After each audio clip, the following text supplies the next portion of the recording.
The massive crystal dome of Aquatilus Prime's council chamber had never looked so empty. Where once hundreds of representatives from 6 different worlds had gathered in peaceful discussion, now only 12 remained. The beautiful bioluminescent coral walls that had taken centuries to grow were cracked and bleeding a strange green fluid. The very heart of the Zephyrian Federation was dying. Ambassador Veltar floated in the center of the chamber, his translucent blue skin flickering with nervous patterns of light. His forearms moved gracefully through the water-filled space as he activated the quantum communicator for what he knew might be the last time. Around him, the other survivors watched with the hollow eyes of those who had already accepted death. "Message must reach someone," whispered Counselor Nethera, her elderly form barely glowing anymore. "Somewhere in this vast galaxy, there must be warriors who can stop them." Veltar's voice carried across subspace frequencies as he began the transmission that would change everything. "To any civilization receiving this message, we are the Zephyrian Council. I am Ambassador Veltar, speaking for what remains of our people. Our 6 worlds are dying. The Vorax swarm has consumed our colonies of Reefdal and Blue Haven. They are coming for our core systems now." His voice broke slightly as he continued. "We have tried everything our science can offer. Our plasma shields that once protected, entire star systems crumble like sand before them. Our molecular disruptors that could break apart asteroids merely feed their hunger. Even our quantum barriers, our most advanced technology, they simply walk through as if they were not there. These creatures adapt to everything we throw at them. They consume our worlds, they multiply beyond counting, and they show no mercy." The chamber fell silent, except for the gentle bubbling of the life support systems. Veltar looked at each of his fellow survivors before speaking the words that would echo across the galaxy. "If anyone can hear this transmission, if any species exists that still fights instead of hiding, we are begging for your help. We offer everything we have, all our knowledge, all our resources. Please, we are dying." The message traveled through hyperspace, bouncing off communication relays and deep space monitoring stations across dozens of star systems. Most species that detected it simply deleted the transmission and reinforced their own defenses. The Vorax swarm was a nightmare that everyone had heard about but hoped would never find them. But the message kept traveling, reaching further and further into unexplored space until it arrived at a small monitoring station orbiting Saturn in a system that most aliens had marked as uninhabitable Deathworld. Lieutenant Kong Dae-ho was finishing his 3rd cup of coffee when the alarm started screaming. The 26-year-old communications officer had been pulling double shifts at Titan Station for 2 weeks, tracking some very strange energy readings from beyond the solar system. But this was different. This wasn't random cosmic radiation or pulsar emissions. This was intelligent, structured, and desperate. "What the hell?" Dae-ho muttered, his fingers flying over the control panel as translation software tried to make sense of the alien mathematics. The patterns were beautiful in their complexity, but underneath the sophisticated encoding was something much simpler. Fear, pure. Raw terror translated into universal mathematical concepts. "Director Park," Dae-ho shouted across the monitoring station, "you need to see this right now. I'm getting what looks like first contact, and they're asking for military help." Director Park Min-ho had been running Earth's deep space monitoring initiative for 15 years. He'd seen solar flares, asteroid impacts, and even a few unexplained phenomena that were quietly classified and forgotten. But he'd never seen his best communications officer look so shaken. Park was a solid man in his 50s, with gray starting to show in his black hair and the kind of steady presence that came from years of dealing with crises. He moved quickly to Dae-ho's station, his trained eyes immediately recognizing the sophisticated signal patterns on the displays. "How long have you been receiving this?" Park asked, his voice calm despite the magnitude of what he was seeing. 17 minutes and counting, Dae-ho replied. "The mathematical structure is incredible. They're using quantum entanglement for instantaneous communication across galactic distances." "But Director, the content of the message. They're talking about something called the Vorax swarm, something that eats entire planets." Ark listened to the translated message twice before making his decision. "Get me a direct line to Admiral Kim at Pacific Fleet Command." Priority alpha clearance. Start running deep analysis on those coordinates. If we're about to meet aliens, I want to know everything about where they're located and what they're facing. The call connected within minutes. Admiral Kim Soo-jen appeared on the holographic display, her sharp eyes immediately focusing on the data streaming across Park's screens. At 43, she was the youngest person ever to command Earth's sole defense fleet. And she hadn't earned that position by being cautious. Right, Director Park. Your message said first contact with hostile implications. Show me what we're dealing with. As the alien transmission played, Kim's expression grew more serious. She turned to her aide, Commander Lee Hyojin, who was already pulling up stellar cartography data. What do we know about this region of space? The coordinates put them approximately 47 light-years from Earth, Lee reported. We've had long-range sensors pointed in that direction, but the area was considered too distant for detailed analysis. Admiral, there's something else. I'm running the alien mathematical signatures through our xenological database. Kim raised an eyebrow. We have a xenological database. Theoretical projections based on planetary conditions and evolutionary probability, Lee explained. According to the models, these Zephyrians evolved on high-gravity water worlds. Classify other species based on environmental danger levels. Admiral, they have humanity listed as Category 12 Deathworlders. Category 12? Kim asked. What does that mean? Lee's voice was barely above a whisper. According to their classification system, Category 12 species are considered theoretical, too dangerous to actually exist in a civilized galaxy. They list. Our environmental conditions is impossibly hostile and our evolutionary adaptations is designed for maximum lethality. For the first time in years, Admiral Kim smiled. It wasn't a pleasant expression. Too dangerous to exist. Commander, these aliens have no idea what they've just awakened. Get me the President on secure channels. It's time to show the galaxy what Deathworlders do when someone asks for help. The UES Taekwondo tore through hyperspace like a bullet through water, its hull glowing with the strange energies of faster-than-light travel. Captain Jung Woo-jin gripped the command chair as reality snapped back into focus around them. Through the main view screen, a blue-green world hung in space like a jewel, surrounded by the twisted wreckage of what had once been a mighty space station.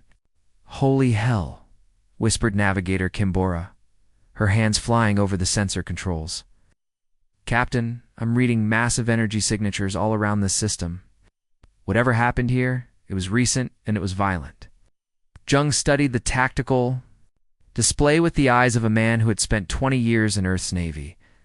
The debris field told a story of desperate last stands and overwhelming force. Entire sections of the orbital defense grid had been literally consumed, leaving behind organic-looking scars that made his skin crawl.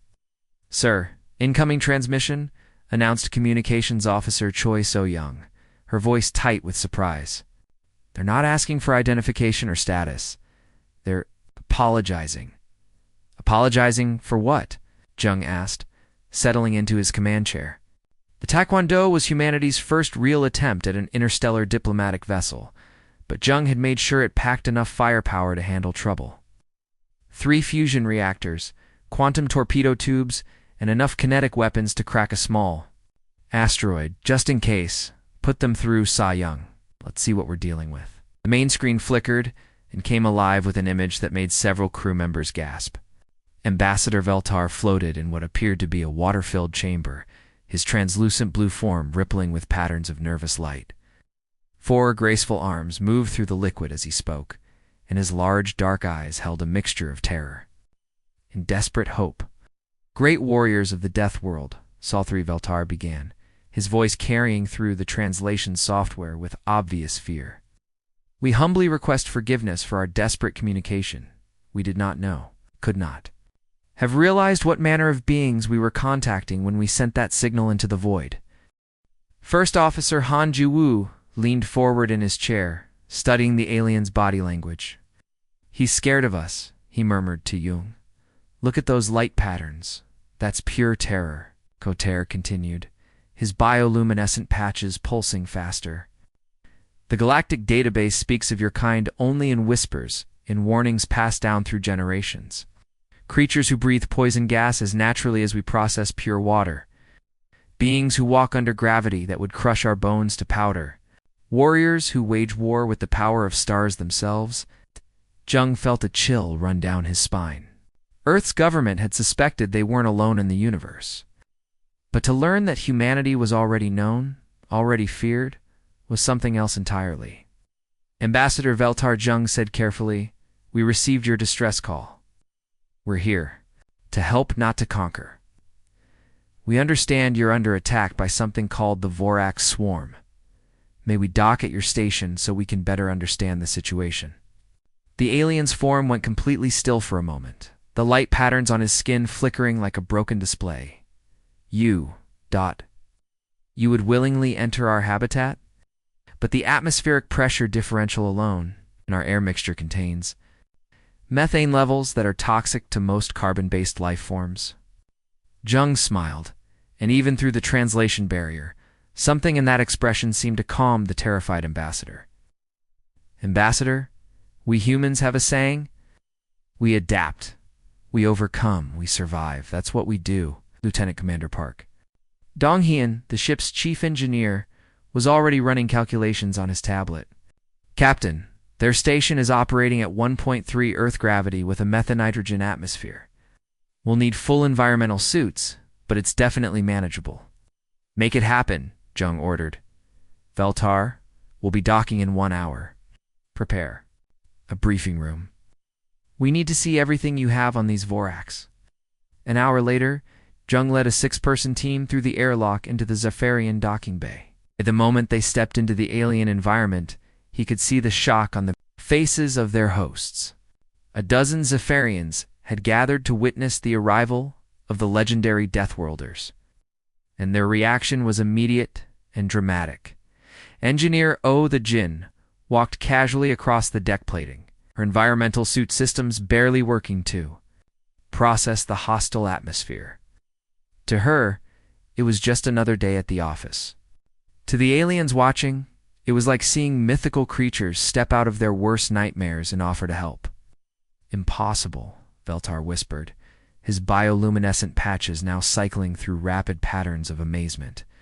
"Your species walks through conditions that would kill most galactic citizens in seconds. The gravity here is crushing, the atmosphere is poison, and yet you move as if this were your natural environment?" Medical officer Dr. Shinhei Wan was scanning the area with her instruments when something caught her attention. She knelt beside a section of wall that looked wrong, her scanner revealing damage patterns unlike anything in human military databases. "Captain," she called, her voice tight with concern. "Look at this wall section. The damage patterns are organic. Whatever attacked this station didn't just blast through the hull, it ate through it." Jung examined the twisted metal, noting the way it seemed to flow and merge with something that definitely wasn't mechanical. "This is biological warfare?" "Worse than that," Veltar said, floating closer to the damaged section. "The Vorax don't just attack with biological weapons.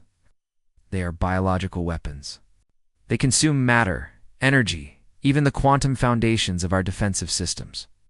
Our most advanced plasma cannons only feed them power. Our molecular shields become part of their hive structure within minutes of contact." Security Chief Lee Jae-sung studied the organic scarring with the eye of a veteran soldier. "Sir, if these things can adapt to energy weapons that quickly, conventional military doctrine is useless here." "Not useless," Jung said quietly, a plan already forming in his mind. "It's just the wrong approach, Ambassador. These Vorax have been adapting to your style of warfare for how long?" 3 years since first contact," Veltar replied. "They consumed the outer colonies of Reefdale and Blue Haven in a matter of weeks. Every time we develop new countermeasures, they adapt faster. Then we can deploy them." Jung nodded slowly. "It's because you're fighting them with sophistication. Energy weapons, quantum barriers, molecular disruptors, all very advanced, all very predictable." "But tell me something, Ambassador. Have you ever tried hitting them? With a rock?" The alien's confusion was obvious even through the translation barrier. "A rock? Simple kinetic impact," Jung explained, pulling up a holographic display from his tactical computer. "High velocity, projectiles, chemical explosives, fire. The kind of weapons humans used to kill each other 1,000 years ago. Oh, the Jinn was nodding as she understood the captain's thinking. Sir, if these creatures evolved to counter sophisticated, energy-based attacks, they might have no defense against primitive kinetic weapons. Exactly, Jung said. Ambassador, you've been trying to outthink them. It's time to show you how Deathworlders fight. We don't outthink our enemies. We hit them harder than they can adapt to. Velta's bioluminescent patches began pulsing, and what Jung was learning was the Zephyrian equivalent of excited hope. You believe you can stop them? Jung looked around at his team, seeing the same grim determination in their eyes that had carried humanity through 1,000 wars on a world that tried to kill them every day. Ambassador, you called us Deathworlders for a reason. We're the species that survived on a planet of ice ages, volcanic eruptions, meteor impacts, and predators that could tear apart starships. The Vorax might be the most dangerous thing you've ever encountered, but they've never met anything like us. The Zephyrian Command Center was unlike anything the humans had ever seen. Massive crystal formations grew from the floor and ceiling, pulsing with soft blue light as data streams flowed through them like blood through veins. Holographic displays, the size of movie screens, showed the horrifying reality of what the Vorax swarm had done to 2 entire worlds. Admiral Kim Soo-jin stood in the center of it all, her boots clicking against the bioorganic floor as she moved, from display to display. The woman who commanded Earth's entire space defense fleet was smaller than most of her officers, but her presence filled the cathedral-like chamber. Her dark eyes absorbed every detail of the tactical information with the focus of a predator studying prey. "Show me the reef towel attack again," she ordered. Her voice cutting through the gentle humming of the alien technology. The holographic display shifted, showing a beautiful ocean world covered in floating cities that looked like massive coral reefs. Then the Vorax arrived. The attack wasn't like anything from human military doctrine. There were no formations, no tactical approaches, no strategic objectives. The bioships simply swarmed the planet like locusts, consuming everything in their path. "They ate the cities," whispered Major Parkin Soo, Kim's tactical advisor. "Destroyed them, not conquered them. They literally consumed them and turned the matter into more of themselves." Colonel Lim Tae-woo, a man who had spent his career studying the most dangerous life forms on Earth, was running detailed scans of Vorax tissue samples that the Zephyrians had managed to collect. His hands shook slightly as he highlighted sections of the analysis. "Admiral, these things are the perfect biological weapon," he reported, his voice tight with scientific fascination and horror. "Look at this cellular structure. They can absorb energy directly through their skin and use it to power rapid evolution. Hit them with a plasma cannon, and within minutes, they've developed plasma-resistant skin. Fire a particle beam at them, and they grow organs that can redirect the energy back at you." Dr. Shin Yoon-ji, the fleet's chief medical officer, was studying the molecular breakdown of Vorax tissue when something clicked in her mind. She had spent years treating soldiers, injured by every conceivable weapon, and her medical training gave her a unique perspective on how to kill things. "Wait," she said, pulling up a cellular diagram. "Look at this protein structure. They've optimized everything for energy absorption and technological adaptation, but they're still carbon-based life forms. They still need oxygen for cellular respiration. They still have organic compounds that can be broken down by chemical reactions." Kim turned to face her medical officer, seeing the excitement building in the woman's eyes. "What are you thinking, Doctor? Not energy-based fire, but actual chemical combustion these creatures have never encountered. Hydrocarbon combustion, because every spacefaring species they've met uses clean energy technology. Their evolution has no answer for something as primitive as burning gasoline." Colonel Lim was nodding rapidly as he cross-referenced the data. "She's right, Admiral. Their adaptive capabilities are incredible when it comes to directed energy, but there's no mechanism here for dealing with rapid oxidation reactions. A simple flamethrower would be completely outside their evolutionary experience." "And kinetic weapons?" Kim asked, though she was already forming a battle plan in her mind. "Even better," Lim replied, pulling up impact analysis charts. Their skin can absorb and redirect energy, but it's still organic tissue. A tungsten rod traveling at 3 kilometers per second would punch right through them like they were made of paper. In the background, Ambassador Veltar floated in his water-filled observation chamber, listening to the humans discuss warfare with the same clinical precision that his people used to discuss quantum physics.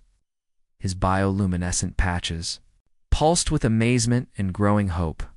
"You speak of combat as if it were a mathematical equation," he observed through the translation system. Admiral Kim turned to face the alien diplomat, and her smile was the cold expression of a woman who had spent her life preparing for the worst case scenario. "Ambassador, for humans, warfare is the oldest science. We've been perfecting methods of killing for 10,000 years. Every weapon you can imagine, we've built it, tested it, and improved it. The Vorax might be adapted to fight advanced civilizations, but they've never encountered a species that still remembers how to fight with rocks and fire." She activated her wrist communicator with the practiced motion of someone who had done it 1,000 times in combat situations. "Command, this is Admiral Kim Sujin. It's authorization Alpha 7. Deploy the complete Soul Defense Fleet to Zephyrian space. Full combat configuration with primitive weapons loadout. We are officially at war." The response came back immediately. "Admiral, that's our entire fleet. Every ship, every crew, every weapon system we have. I know exactly what I'm ordering," Kim replied. "The Vorax swarm thinks they're the apex predator in this galaxy. It's time to show them what happens when predators meet Deathworlders." Across human space, the greatest military mobilization in Earth's history kicked into high gear.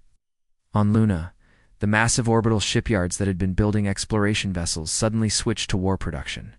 Technicians worked around the clock, pulling advanced energy weapons out of ships and replacing them with primitive kinetic launchers that hadn't been used in combat for centuries. The orbital defense platforms around Mars were stripped of their railgun batteries, massive magnetic accelerators that could launch tungsten rods at significant fractions of light speed. Even the museum ships orbiting Earth, vessels that had been retired from active service and turned into tourist attractions, were pulled back into the fleet and fitted with modern targeting computers. Captain Bae Soon-go stood on the bridge of the heavy cruiser Incheon, watching as his crew loaded nuclear torpedoes that looked like they belonged in a history textbook. His ship led a squadron of 12 vessels, each one bristling with weapons that the Vorax had never encountered. "Sir, the armory reports we're carrying enough conventional explosives to level a small continent," reported his weapons officer, Lieutenant Eugene Wu. "Good," Bae replied, studying the tactical display that showed his squadron's position relative to the main fleet. "These Vorax think they're unstoppable because they've been fighting civilized enemies. They're about to learn the difference between civilization and survival." His communications officer looked up from her station.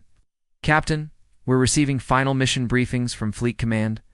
Admiral Kim wants all ships to remember that we're not trying to outthink these creatures. We're going to hit them with everything they can adapt to."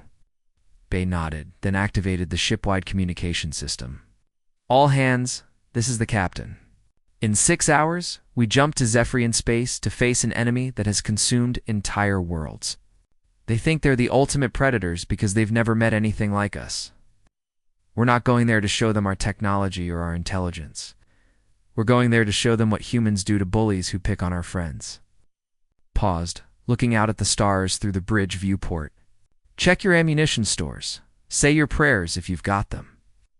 And remember that we're representing not just Earth, but every species in this galaxy that refuses to bow down to monsters. Today we show the universe what Deathworlders are. Really capable of, across the fleet, similar speeches were being given on hundreds of ships. Humanity was going to war, and they were bringing 10,000 years of evolutionary violence with them.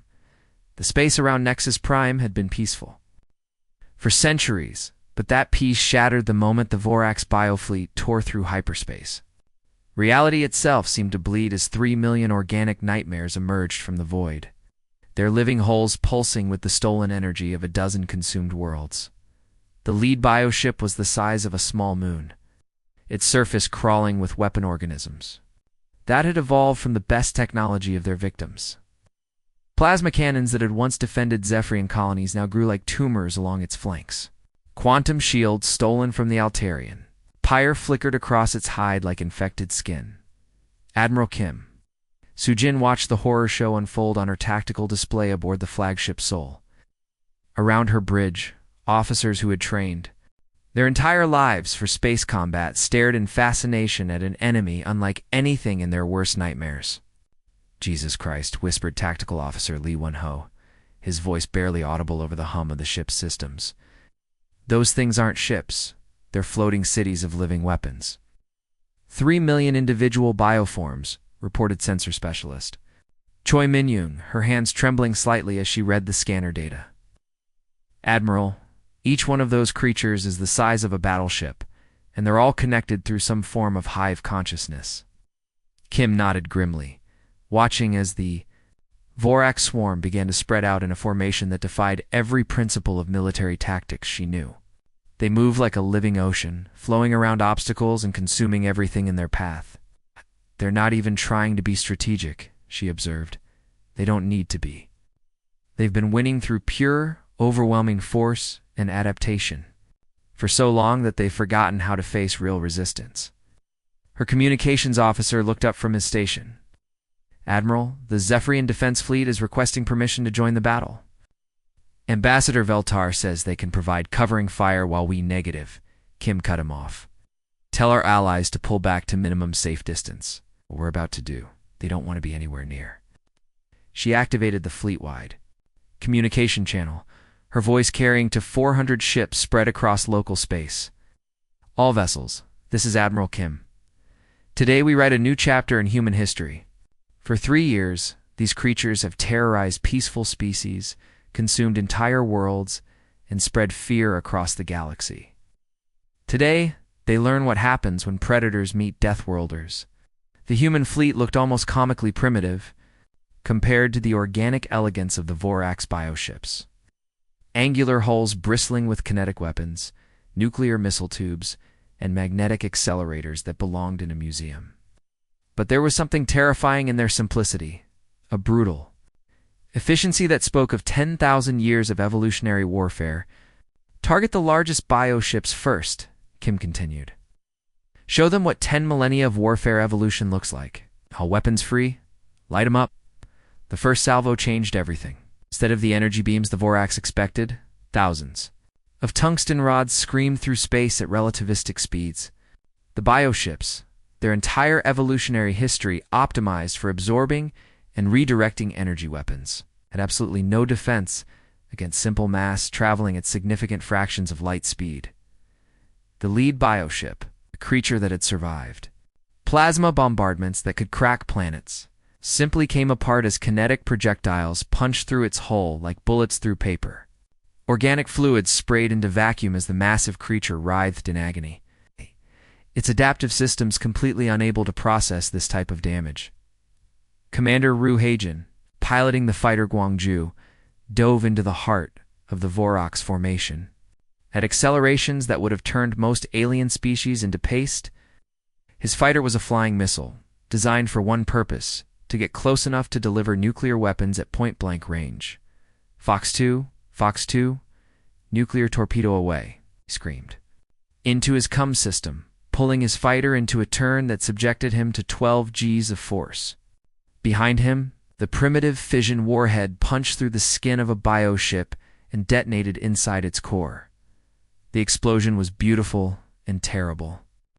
For the first time in their expansion across the galaxy, the Vorax experienced something. They couldn't adapt to nuclear fire burning at temperatures that exceeded the surface of stars. The bioship didn't just die, it was converted into plasma and scattered across space, Captain. Park Dae-yoon commanded the destroyer Olsen from the thick of the battle.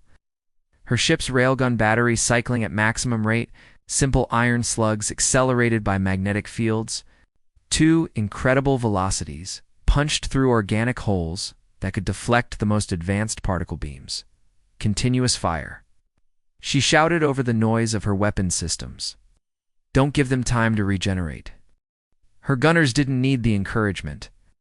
They had trained their entire careers for this moment, and they poured fire into the Vorax bioships with the methodical precision of craftsmen. Each slug that hit caused massive trauma that the creature's healing systems couldn't cope with. For the first time in millions of years of evolution, the Vorax bioships began to burn. The sight was incredible. Creatures that had consumed the technology of advanced civilizations were being torn apart by weapons that Earth had been using for centuries. Their adaptive capabilities, so effective against energy weapons, were completely useless against kinetic impacts and chemical explosions. But the humans weren't done. When the destroyer Busan ran out of ammunition, Captain Song Kung-min made a decision that sent shockwaves through both fleets. Instead of retreating to rearm, he aimed his ship directly at the largest bioship in the formation and engaged maximum thrust. "This is Song. Tell my wife I love her. Busan is going ballistic." The impact was devastating. The human ship, traveling at incredible speed, punched through the bioship's hull and detonated its fusion reactor in the creature's core.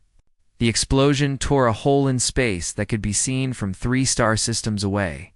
Ambassador Veltar, watching from the safety of the Zephyrian command station, could barely process what he was seeing. "Impossible," he whispered, his bioluminescent patches flickering with amazement.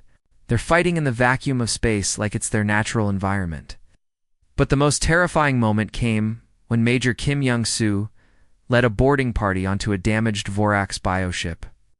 His Marines moved through the organic corridors with weapons that belonged in a history museum, flamethrowers, explosive charges, and chemical compounds that burned at temperatures the bioship's immune system couldn't even recognize. "Burn it all," Young-soo ordered, watching as his soldiers systematically destroyed the ship's internal organs with fire and high explosives. These things only understand one language: the Vorax hive mind, a collective intelligence that had conquered half the galaxy, suddenly found itself facing something completely outside its evolutionary experience.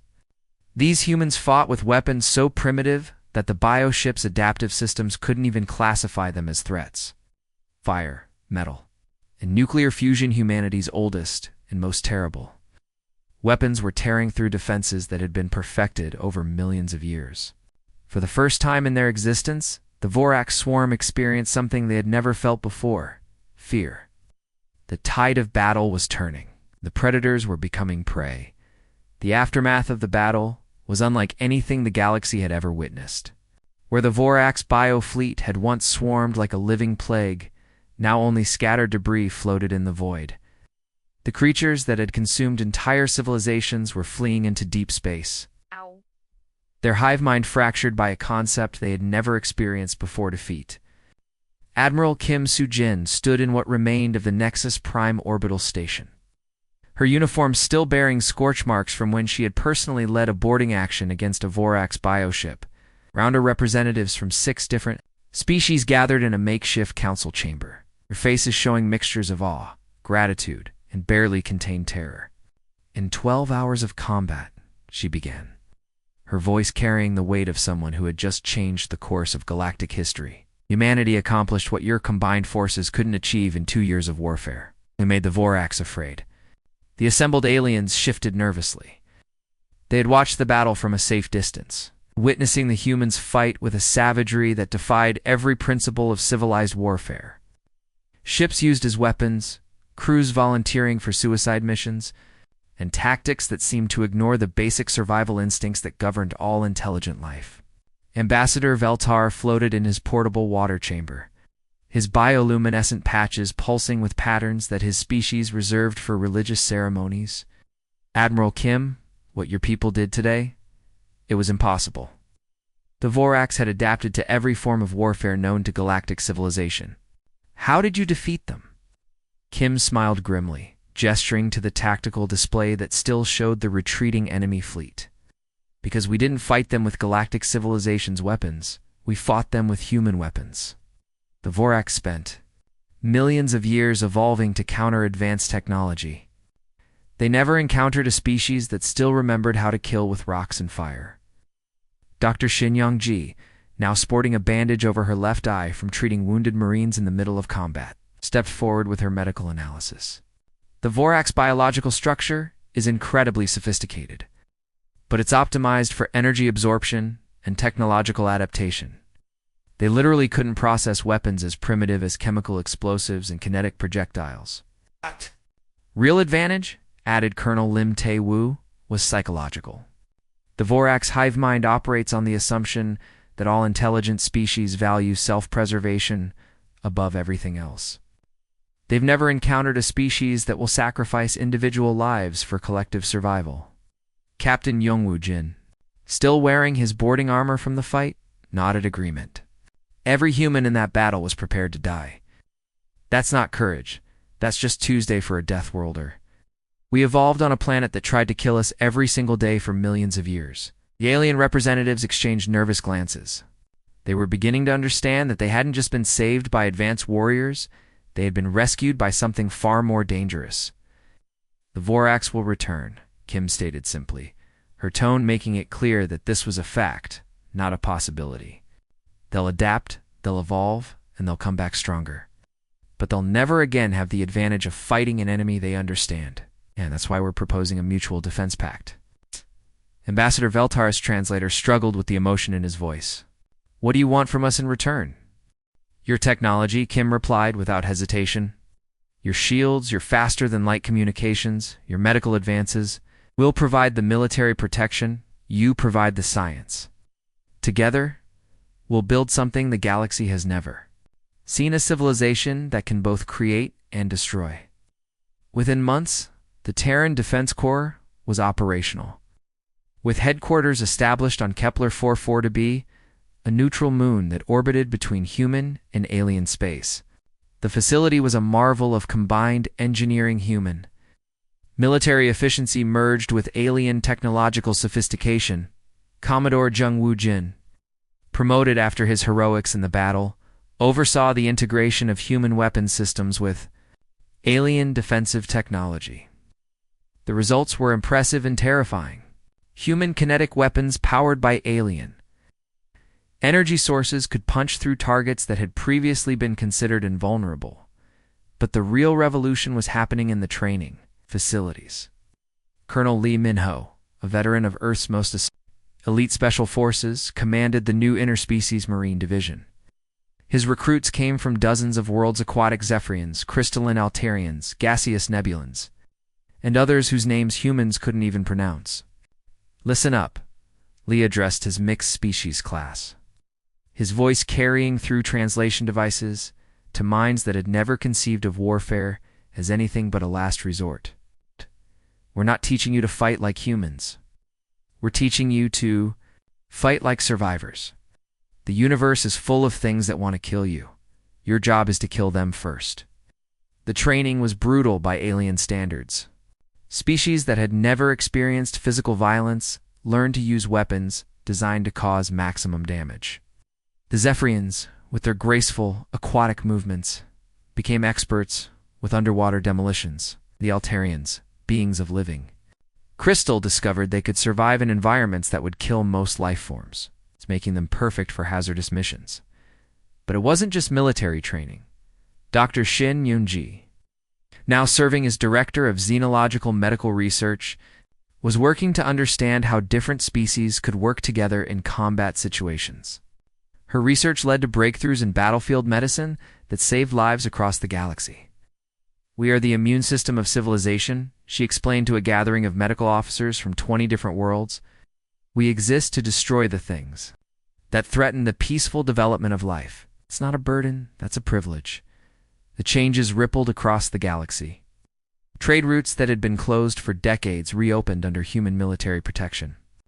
Merchant vessels that had once traveled in heavily armed convoys now moved freely, knowing that human patrol ships were never more than a hyperspace jump away. Species that had spent centuries hiding from aggressive empires suddenly found themselves protected by the most dangerous predators in known space. The irony wasn't lost on anyone. The same creatures that terrified peaceful aliens were now their greatest protectors. 5 years after the Battle of Nexus Prime, the Zephyrian Council erected a monument on their homeworld. It was a simple black stone cut from the hull of a destroyed Vorax bioship, with a single word inscribed in the languages of every species that had been saved: gratitude. Below it, in smaller text, was humanity's unofficial motto: When civilization calls, Deathworlders answer. The ceremony was attended by representatives from over 100 worlds. Children who had never known war played in the shadows of warships, built to end it. The galaxy had found its protectors, and they came from a small blue world that most species had considered too dangerous to exist, somewhere in the dark between galaxies. The Vorak swarm still existed. They were adapting, evolving, preparing for their return.